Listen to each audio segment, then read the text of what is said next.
what happens is this.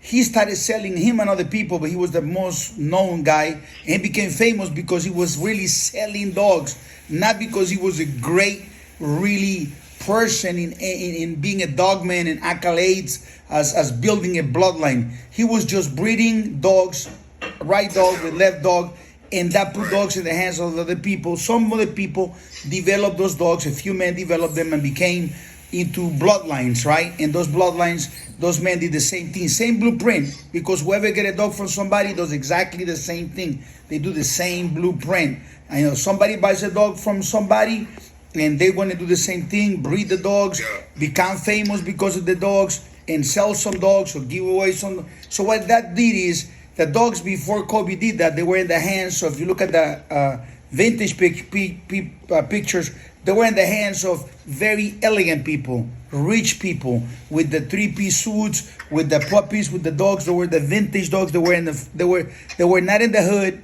and they were not in the barrio with the Latinos. They were not in the hands of, local criminals or anything like that. They were maybe in the hands of high-level criminals, but they were the dog of the entrepreneurs and the builders of America. So let me explain to you what happens. So as these so-called dogmen started selling the dogs, the word dogman also got destroyed.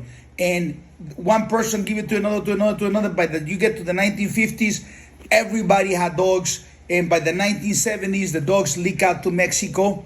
And then from Mexico, it went over. The immigration process came, people like Latinos went to America, and in America they picked up dogs. When they went back to their countries, they took these mud dogs from the street that people call Pitbulls in America, because they have no process. They're watered down, and some of them got pedigree, some of them don't have a pedigree, but in general they're all watered down. There's no really geniuses in breeders.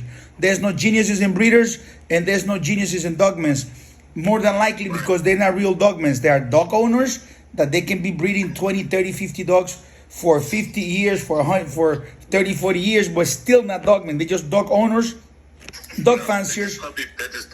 and puppy peddlers, and then dog fighters. And so